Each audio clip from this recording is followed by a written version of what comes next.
Hello everyone, welcome to AI sciences. आज का जो हमारा टॉपिक है वो है मास एंड वेट। हम आज के इस टॉपिक में पढ़ेंगे मास और वेट के बारे में।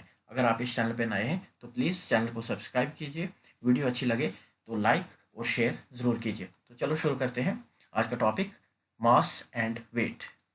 मास क्या है? मास of a body is the quantity of matter या मटेरियल कंटेंट इन इट।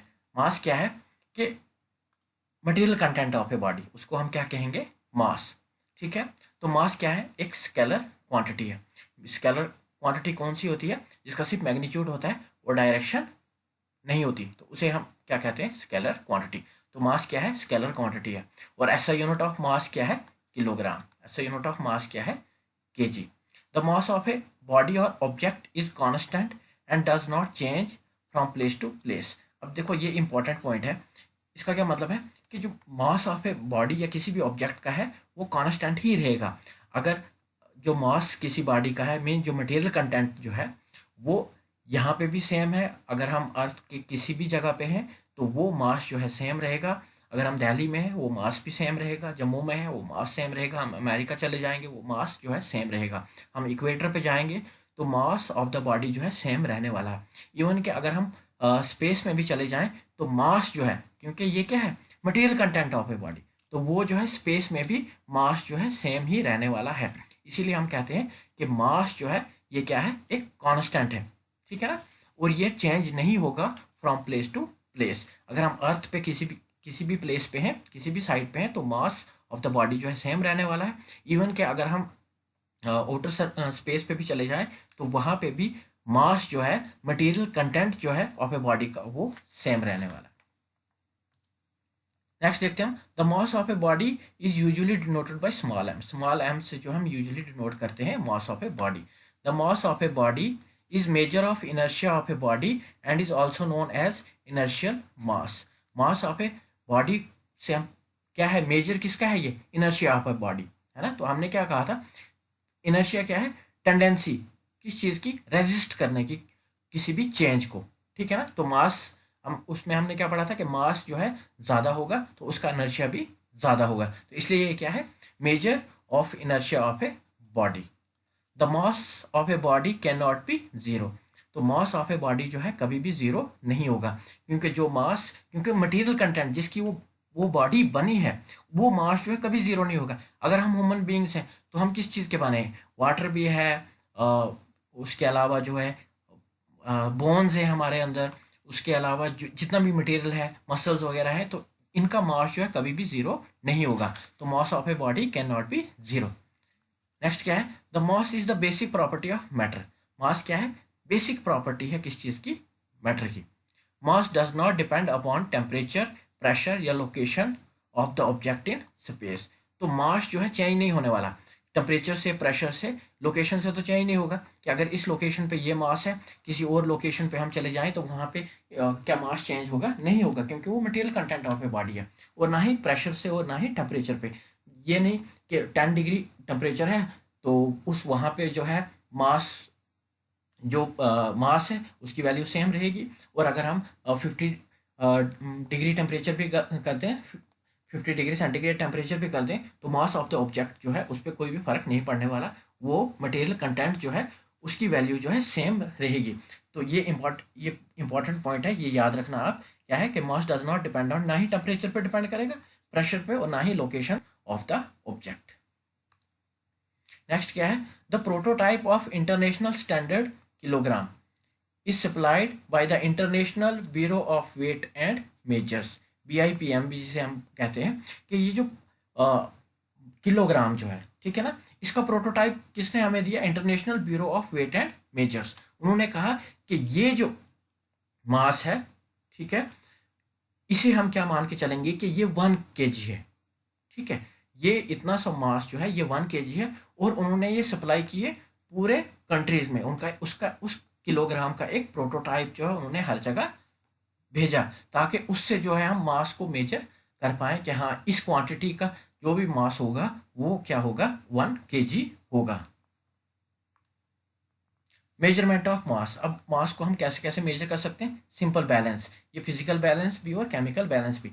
अब जो चीज़ें हमें दिखती हैं तो उन्हें जो है मेजर कैसे कर सकते हैं, फिजिकल बैलेंस से, जैसे आर्म बैलेंस या तराजू भी कहते हैं, उससे हम मेजर कर सकते हैं। या जो लेबॉर्ट्रीज वगैरह में मेजर्स करते हैं मास को, तो वो उसको क्या कहते हैं हम, केमिकल बैलेंस। मीन जो चीज़ें हमें दिखती हैं तो उन्हें हम जो है सिंपल बैलेंस से मेजर कर सकते हैं।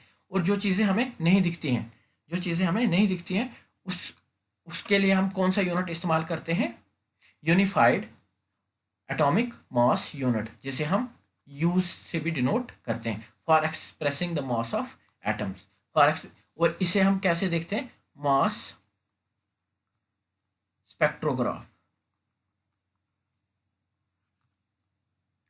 स्पेक्ट्रो स्पेक्ट्रोग्राफ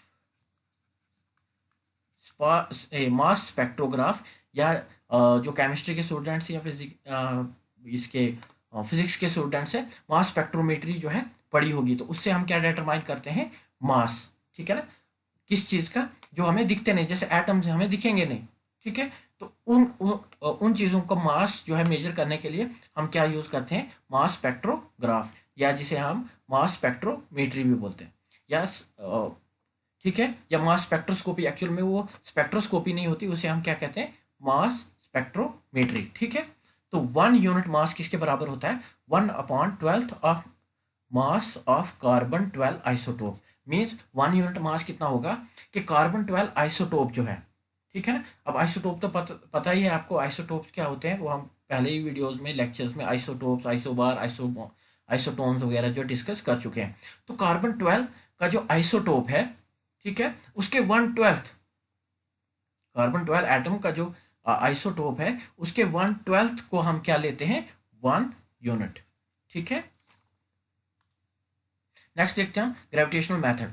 अब ये चीज़ हो गई जो हमें दिखती हैं, तो उन्हें हम फिजिकल मेथड से जो है मेजर करते हैं उनका मास। जो हमें नहीं दिखती हैं तो उसके लिए जो हम मास स्पेक्ट्रोग्राफ का यूज़ करते हैं। और अब है कि जो बहुत बड़े बड़े ऑब्जेक्ट्स हैं हमारे पास, जैसे प्लैनेट, स्टार्स जो है, या यूनिवर्स है, गैलेक्सीज है, तो उनका अगर मास हमने डिटरमाइन करना, मेजर करना है, तो उसके लिए हम कौन सा मेथड यूज़ करते हैं, gravitational method. Large masses in the universe like planets, stars, satellites based on Newton's laws of gravitation can be measured by using gravitational method। तो उसके लिए कौन सा मेथड यूज करते हैं हम, ग्रेविटेशनल मेथड का यूज किया जाता है हेवनली बॉडीज के लिए। ठीक है, नेक्स्ट हमारे पास कुछ ऑब्जेक्ट्स हैं और कुछ मास इन केजी, मीन्स ऑर्डर या रेंज दिया हुआ है। तो ये हम देख लेते हैं कि इलेक्ट्रॉन का मास कितना है, इन केजीज में है ये सब, 10⁻⁻31। और प्रोटॉन का मास कितना है, 10⁻⁻27। यूरेनियम एटम का मास कितना है, 10⁻⁻25। आरबीसीज रेड ब्लड सेल्स का मास कितना है, 10⁻⁻13 kg। और रेन ड्रॉप का मास कितना है, 10⁻⁻6। और बोइंग 747 एयरक्राफ्ट का मास कितना है, 10⁻5 kg। और मून का मास कितना है, 10⁻23 kg। अर्थ का मास कितना है, 10⁻25 kg। और सन का मास कितना है, 10⁻30 kg। और मिल्की वे गैलेक्सी जो है, इसका मास कितना है, 10⁻40 kg। और ऑब्जर्वेबल यूनिवर्स जो है, उसका मास कितना है, 10⁻55 kg। ठीक है, अब न्यू डेफिनेशन ऑफ केजी। अब 2019 में जो है नई डेफिनेशन जो है किलोग्राम को जो है रीडिफाइन किया गया। और वो किस दिन किया गया, ये इंपॉर्टेंट डे याद रखना आपको, ऑन वर्ल्ड मेट्रोलॉजी डे, जिसे हम कब मनाते हैं, 20 मई को जो है वर्ल्ड मेट्रोलॉजी डे बनाते हैं। और 2019 में जो है, 19 में जो है किलोग्राम को, 1 kg को जो है दोबारा रीडिफाइन किया गया। इसके लिए हमने क्या यूनिट्स ले लिए कि फिक्स्ड न्यूमेरिकल। एक्चुअल में ये क्यों किया गया कि पहले क्या था कि मास को हम क्या लेते थे, हंक, प्लेटिनियम और इरिडियम एलॉय। ये कब लिया था हमने, 1889 में, 1889 में। तो इस प्रोटोटाइप को, ये जो प्रोटोटाइप उस टाइम पे लिया, ये जो प्रोटोटाइप उस टाइम पे लिया गया था, ये क्या था, मास ऑफ ए हंक, प्लेटिनियम और इरिडियम एलॉय का। 1898 पे, और इसे हम क्या कहते थे, बिग के, बिग के कहा जाता था इसे। और लेकिन ये जो मास था ये एक्चुअल में क्या था, मैन मेड था। तो इसमें जो है किसी वजह से जो कमी आ सकती थी, क्योंकि टाइमली जो है मे बी इसमें क्रोजन लग जाता, या किसी और वजह से जो है इसका मास जो है कम या ज़्यादा हो सकता था। इसीलिए हमने इस वैल्यू को चेंज कर दिया। तो एक कांस्टेंट वैल्यू हमने ले ली कि जो है फॉर एवर के लिए जो है वो यूज़ की जा सकती है। और वो हमने क्या वैल्यू ले ली, प्लैंक्स कांस्टेंट की, which is noted by H.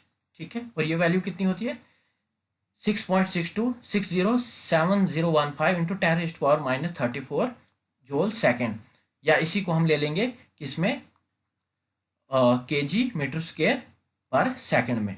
और ये जो इक्विपमेंट यूज किया गया था उस मींस एक रीडेफिनेशन ऑफ केजी के लिए, तो वो इक्विपमेंट कौन सा था, किब्बल बैलेंस। किब्बल बैलेंस, ये नाम याद रख लेना, किब्बल बैलेंस का यूज किया गया था रीडिफाइन करने के लिए, किसको, केजी की डेफिनेशन को, किलोग्राम की डेफिनेशन को। और हमने क्या लिया था, प्लैंक्स कांस्टेंट की वैल्यू। नेक्स्ट हम देखते हैं कि वेट क्या होता है। अब वेट क्या होता है, मास क्या होता है, ये होता है material content of a body. और वेट क्या होता है, the weight of a body is the force with which it is attract towards the centre of the अर्थ।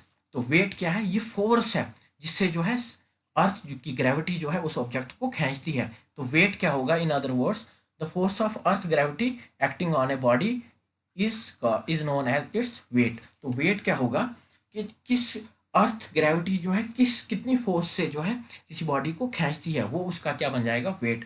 और इसे हम किस फॉर्मूले से लेते हैं, force is equal to G/mm upon R square. और जी क्या है हमारे पास, जी जो है हमारे पास ये है यूनिवर्सल ग्रेविटेशनल कांस्टेंट। एम क्या है हमारे पास, मास ऑफ अर्थ या अर्थ मास, जो बड़ा कैपिटल एम है। और छोटा स्मॉल एम क्या है हमारे पास, मास ऑफ ऑब्जेक्ट। और आर क्या है, डिस्टेंस। ये हमारे पास क्या है, फोर्स। क्योंकि वेट क्या है, फोर्स, वो फोर्स जिससे अर्थ जो है खींचती है एक ऑब्जेक्ट को, किसी बॉडी को, उसे हम क्या कहेंगे, weight. According to Newton second law of motion, second law of motion क्या कहता है न्यूटन का, F is equal to m a, means force किसके बराबर होती है, mass into acceleration, F is equal to m a. और यहाँ पे हम एक्सेलरेशन को क्या करते हैं, रिप्लेस कर देते हैं जी के साथ, जी के साथ। ये क्यों रिप्लेस करते हैं, क्योंकि ये जो एक्सेलरेशन है ये बिकॉज ऑफ ये एक्सेलरेशन जो है ये किसकी वजह से, because of acceleration due to gravity, है ना, अर्थ ग्रेविटी की वजह से एक्सेलरेशन है। इसीलिए हम इस एक्सेलरेशन को क्या करते हैं, रिप्लेस करते हैं जी के साथ। और अब हमारा फॉर्मूला क्या बन जाएगा, F is equal to M g. तो एम क्या है, मास ऑफ द ऑब्जेक्ट, और जी क्या है, जी क्या हमारे पास, एक्सेलरेशन ड्यू टू ग्रेविटी। तो वेट क्या हो जाएगा हमारे पास, वेट, क्योंकि वेट क्या है, फोर्स। तो वेट क्या हो जाएगा, एम इंटू जी, या हम इसे ऐसे लिखेंगे कि weight is equal to force is equal to M G. M means mass of object और जी क्या है, एक्सेलरेशन ड्यू टू ग्रेविटी। चलो हम कैलकुलेट करते हैं, क्या कैलकुलेट करेंगे, वेट ऑफ 1 kg मास। अगर 1 kg मास है हमारे पास तो उसका वेट कितना होगा। तो वेट का क्या फॉर्मूला हमने अभी पढ़ा कि weight is equal to M into g. तो एम क्या है, 1 kg, मास कितना है 1 kg। तो जी की वैल्यू क्या होती है, ऑन द सरफेस ऑफ अर्थ पे क्या होती है, 9.8 मीटर पर सेकेंड स्क्वायर। ठीक है, तो यहाँ से क्या वैल्यू हमें निकल के आ जाएगी, 9.8 न्यूटन। मीन्स इसका इसका क्या मतलब हुआ कि the weight of 1 kilogram mass is कितना है, वेट अगर 1 kg मास का कितना वेट होगा, 9.8 न्यूटन जो है उसका वेट होगा। 1 किलोग्राम का weight on the surface of earth कितना होगा, 9.8 न्यूटन। ऐसा यूनिट ऑफ वेट, ऐसा यूनिट ऑफ वेट क्या है, न्यूटन। क्योंकि वेट क्या हमारे पास, फोर्स, वो फोर्स जिससे ग्रेविटी जो है, अर्थ ग्रेविटी जो है ऑब्जेक्ट को अपनी तरफ खींचती है।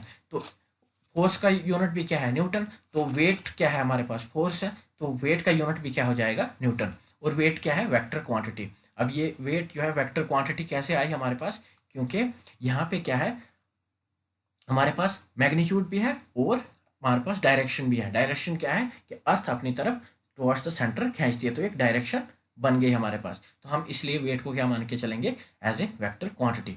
नेक्स्ट पॉइंट क्या है, the weight of a body acts vertically downwards. तो वेट क्या है, जो फोर्स कहाँ के लिए लगेगी, हमेशा ग्रेविटी की फोर्स जो है हमेशा वर्टिकली डाउनवर्ड डायरेक्शन में लगेगी, ठीक है ना, अर्थ के सेंटर की तरफ। तो इसीलिए हम क्या कहते हैं, the weight of a body acts vertically downward direction. The weight of a body changes from place to place because the value of g changes from place to place, thus weight of a body is not constant. अब इसे हम कैसे समझेंगे, क्योंकि जी की जो value है, जी क्या है, एक्सेलरेशन ड्यू टू ग्रेविटी, उसकी वैल्यू जो है चेंज होती रहती है, ठीक है ना। जब उसकी वैल्यू चेंज होगी तो जाहिर सी बात है कि वेट की वैल्यू भी चेंज होगी, क्योंकि वेट क्या होता है, W is equal to M into G, M into G, और जी क्या है, एक्सेलरेशन ड्यू टू ग्रेविटी। अगर जी की वैल्यू चेंज हो गई तो मास की वैल्यू, मास अगर कांस्टेंट भी है हमारे पास, मास तो कांस्टेंट ही रहेगा ना, इसमें तो कोई चेंज नहीं होगी, प्लेस टू प्लेस जो है मास चेंज होने वाला नहीं है, लेकिन वैल्यू ऑफ जी जो है चेंज होगी। जब वैल्यू ऑफ जी चेंज होगी तो वेट की वैल्यू भी क्या होगी, चेंज होगी, ये कांस्टेंट नहीं रहेगी। In the interplanetary planetary space, interplanetary space में जी की वैल्यू क्या हो जाएगी, जीरो। जब जी की वैल्यू जीरो हो जाएगी तो वेट कितना हो जाएगा, वेट हो जाएगा जीरो, क्योंकि weight is equal to M into g है। तो जब जी की वैल्यू जीरो हो गई तो मास भी क्या हो जाएगा, यहाँ पे मास की वैल्यू क्या हो जाएगी, मास तो एक्चुअल में कौन था, कांस्टेंट, लेकिन वेट क्या हो जाएगा हमारा, वेट जीरो हो जाएगा। इसलिए the weight of body become zero and we feel weightlessness. जैसे एस्ट्रोनॉट वगैरह जो है जब स्पेस में होते हैं तो वो क्या है, वेटलेसनेस फील करते हैं, क्योंकि वहाँ पे जी की वैल्यू क्या है, जीरो। तो उसकी वजह से क्या होगा कि उन्हें जो है वेटलेसनेस फील होगा, ठीक है। Thus weight of a body can be zero, weight जो है जीरो हो सकता है, क्यों, क्योंकि ये डिपेंड करता है वैल्यू ऑफ जी पे, एक्सेलरेशन ड्यू टू ग्रेविटी पे, ठीक है, लेकिन मास जो है कभी जीरो नहीं होने वाला। तो यहाँ पे कुछ points acceleration due to gravity के। The value of ji is maximum at poles, poles पे जो है मैक्सिमम वैल्यू होगी जी की, तो वेट एट पोल्स भी क्या होगा, मैक्सिमम, ठीक है। और the value of ji is less at equator, equator पे जी की वैल्यू क्या होगी, कम, इसलिए वेट एट इक्वेटर भी क्या होगा, less as compare to poles के। और the value of g decreases with increase in height of an object and the value of g become zero at infinite distance from the earth, means earth से जितना हम ऊपर चले जाएंगे तो जी की वैल्यू क्या हो जाएगी, कम होती जाएगी, ठीक है। अब एक्सेलरेशन ड्यू टू ग्रेविटी जो जी है, इसके बारे में कुछ पॉइंट्स हैं। सिंबल क्या है इसका, जी, ठीक है ना, स्मॉल जी से हम बोलते हैं acceleration due to gravity. Dimensional formula क्या है इसका, m0 l1 और t -2, ठीक है ना। और ऐसा यूनिट क्या है इसका, मीटर पर सेकंड स्क्वायर या मीटर सेकंड इनवर्स स्क्वायर, ठीक। और फार्मूला क्या होगा इसका, एक्सेलरेशन ड्यू टू ग्रेविटी का, G is equal to G M upon R square. ये जी क्या है, जी है हमारे पास यूनिवर्सल ग्रेविटेशनल कांस्टेंट, एम क्या है, मास ऑफ द अर्थ, और आर क्या है, डिस्टेंस। और वैल्यू ऑफ जी इन ऐसा यूनिट क्या हो जाएगी, 9.806 मीटर सेकंड इनवर्स स्क्वायर, ठीक है। और वैल्यू ऑफ जी जो है एट अर्थ सरफेस पे क्या होगी, जब हम अर्थ को क्या मान के चलेंगे, स्फीयर, तो वहां पे क्या वैल्यू होगी, 9.8 मीटर पर सेकंड स्क्वायर। अब यहाँ पे कुछ पॉइंट्स है और, the value of g decreases as we go down inside the earth and become zero at the centre of the earth, means surface पे क्या वैल्यू है इसकी, 9.8 मीटर पर सेकंड स्क्वायर। अगर हम अर्थ के सेंटर की तरफ चले जाएंगे तो ये वैल्यू जो है, जी की वैल्यू जो है डिक्रीज होती जाएगी, और eight the centre of earth क्या हो जाएगी, जी की वैल्यू जीरो। तो the weight of an object is measured with spring balance. तो हम किससे मेजर करते हैं, वेट किसी ऑब्जेक्ट का वेट हम किससे मेजर करते हैं, स्प्रिंग बैलेंस से। The weight of an object on the moon will be about 1/6 of that of what it is on the earth, means जो वेट है अर्थ पे जितना वेट है, तो मून पे हम जाएंगे तो उसका 1/6 हो जाएगा, कहाँ पे, मून की सरफेस पे, ठीक है। ये याद रखना क्या वैल्यू हो जाएगी, जो वेट किसी चीज़ का जो है, किसी ऑब्जेक्ट का अर्थ पे है, तो मून पे जाके जो है वो वेट कितना हो जाएगा, 1/6।